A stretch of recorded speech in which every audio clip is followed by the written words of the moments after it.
After some close racing at the Tiger Trophy, we're now at Grafham Water for the Grafham Grand Prix. But can I stay ahead of Jamie this time, or has he got the upper hand with the slightly lighter conditions? Let's have a look. Now, for those of you who aren't familiar, the Grafham Grand Prix is part of the Sail Dues Winter Series, but the key difference to this event to the others is there are multiple courses. Now, historically, there's normally 3 courses, a slow, medium, and fast fleet, but this year they decided to combine the medium and slow fleet due to having to reschedule it. So this means that the RS600 ends up in the medium fleet because we do a trapezoid course, whereas the fast fleet, which is normally full of asymmetrics, do a windward leeward. And because of this, it means we're quite a lot faster than most of the boats in the medium fleet. So if you can get a good start, you can stay out in clear air. Now, let's have a look at what's going on here in the race. Now, as you can see here, Jamie hits the pin end pretty hard, and it seems to be working quite well on the left-hand side of the course. As you can see from my side, like we're both going along there. We both tack at a similar sort of pace, but as you can see, Jamie's just got a slightly better heading there and a little bit more boat speed as well. We can see from the leg analysis, actually, that Jamie has 6 knots of boat speed on average, whereas I had 5. He actually sailed more distance than me. As you can see here, he sailed more distance than me, but he did it quicker, so it didn't matter. So even though we did quite a similar course, and you can actually have a look here, Jamie was just able to get his foot down and get going. Clearly, there's a little bit more pressure on that left-hand side. Now, after what happened at the Tiger Trophy the previous weekend, where I had been able to sort of beat him in a couple of the races, I was not happy about this. The International Canoe was the first boat to round the mark, but they are the fastest boat in our fleet, with their handicap being in the 800 range, I believe. So bear that in mind. But as you can see, Jamie and I round that mark, and we are neck and neck. I'm able to get a slightly better rounding than Jamie. I think this is Jamie here.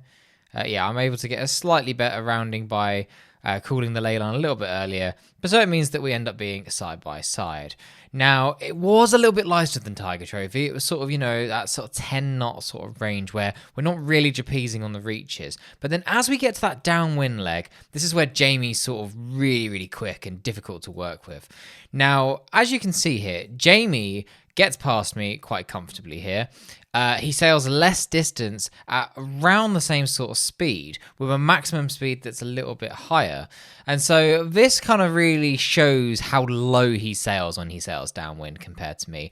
And this is where I was definitely losing out on ground. So it's interesting to look at the stats here to understand what I was doing that was wrong. Now, if we just speed this up a little bit and watch along, Jamie focuses on keeping his boat speed in one direction, whereas I keep driving off, which is effectively causing me to sail more distance than him.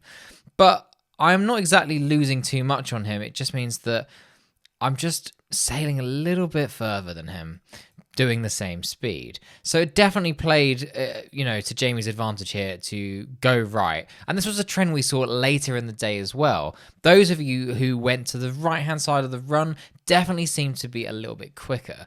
And we will see that onto lap 2. Now, this is where I think the start of lap 2 was really, really interesting. So Jamie's just ahead of me, and I'm trying really hard here to get a really tight rounding, round mark number 4, so that I don't get stuck in his dirt and I can just sort of pinch. Now, that doesn't quite work because I didn't have enough kicker on, so I just couldn't get the height I needed straight out of the mark. And so as a result, I end up sort of like losing a bit of height, sliding sideways and sitting in his dirt. Not what I wanted. And I can't tack off because, as you can see, the start-finish line, which we have to go through each lap, we're basically having to bear away to make the pin. So there's no point tacking off. I will just sail extra distance. So I have to wait for this short little bit to get through the line, and then I'm able to tack off. Now, looking at the compass numbers, and based on what happened in lap 1, I was pretty confident that going back to that left-hand side of the beat was going to pay dividends. And as we can see here, I was able to actually sail significantly less distance than Jamie, who did also tack off, but I was able to take a lift in this sort of direction, whereas Jamie definitely got hit by a bit of a header. And as you can see here, I sailed about 200 meters less than Jamie, and I was able to call the ley line a little bit better than him too, so that would be another bit where he gained some more distance. As you can see here at the end, he's tacked way past the ley line, partly because he's not very close to the mark, it's harder to gauge, and it's definitely going to be quicker to overshoot than have to do 2 tacks. So it makes sense as to why he's done that, but it's worked in my favour, sailing a little bit closer to the mark and coming in on the port lay line. So I'm able to tack on the inside of him, but as a result, he's got a lot more speed and is able to sail over the top of me a little bit as we go onto the run. Now, this is where I sort of start to panic and I get a little bit worried because I know I wasn't really clear myself on the day what was the best way to go down this run. Now, it's definitely sort of seeming that we should definitely go right and then left, but as you'll see, I'm not very good at that. I see Jamie jibe off, so I decide to, and I'm sort of following him. I just don't want to lose any ground to him. But then I do decide to jibe off for some reason, and all that does is allow Jamie to get past me. And as you can see, while I did sail less distance than Jamie on the run, he was significantly quicker than me. So it didn't really matter. I was so focused on trying to sail the best, the shortest route, the reality was I just lost so much boat speed. Some of that was maybe my jibes weren't as clean as they could have been, but also it seemed that the pressure was definitely going down that right-hand side. Also, I guess going down the left, you get a bit of dirty air, both from the slow fleet, but also from the boats on the reach. So that's another thing to factor in. Now, bottom reach again, I'm basically kissing the back of Jamie's boat, begging for him to let me past, and then we end up in the same situation where I can't get past him because of the gates. So I tack off again to try and play the same advantage I did last time, where it was felt like there was more pressure on the left-hand side, but also the lift was just incredible compared to going right. And I tack before Jamie, but he does unfortunately tack on me, so I tack back, do a quick double tack, and as you can see here, both of us are trying really hard to play the shifts. Jamie plays them just marginally better than I do, but has quite a bit more boat speed, so he's able to get to that mark significantly quicker. So you can see he gained a lot on me here.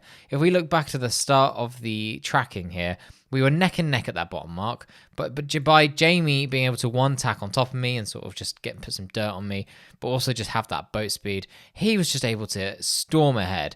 And so, yeah, even though we did practically the same thing, if you look at the graph, I did have to do a couple more tacks to avoid his dirt, and that's probably what cost me the 30 seconds. So, very, very interesting to say the least. Now, again, onto the run, I decide to follow him down that right-hand side. As you can see here, I actually sail less distance, but I'm 4 seconds slower. I don't know how he does it, but he's so quick on the runs. So, interesting to sort of see that, you know, the disc definitely seemed to pay to go right there. And then, yeah, we went through the finish line, and that was that. So by the end, I think Jamie had beaten me by about a minute in total. Considering at the start of lap 2, well, it's windward mark of lap 2, I was ahead of him. So very, very interesting. So I'm curious what you think. Do you think I was maybe missing the mark? What do you do to be able to detect whether the wind's better on one shift or another? Maybe I should start trying to use my compass a little bit more downwind like I do upwind. I just sort of forget because of how it's sort of in an awkward position to see, and I don't always get the compass numbers before I start. And I also find with downwind, you're constantly sort of heading up and down, sort of get into the breeze and soak, so that it's hard to know if the numbers are actually realistic or if it's, you know, just part of the game. So I'd love to hear your thoughts. What could I have done differently here to get ahead of Jamie? Did I give it away to him in a few scenarios? I'm curious to know what you've thought. If you enjoyed this video, make sure to subscribe to this channel. The 600s are actually going to Lake Garda in just under a month, and I'm planning to bring the camera along so that we can get some great footage and hopefully a little bit of race analysis too. So if you're interested in that, definitely subscribe. And if you are new here, I actually went to Lake Garda a couple of years ago with the 600s, and I made a video about that. So if you're interested to watch that to see what's coming, I'll put a link to that here.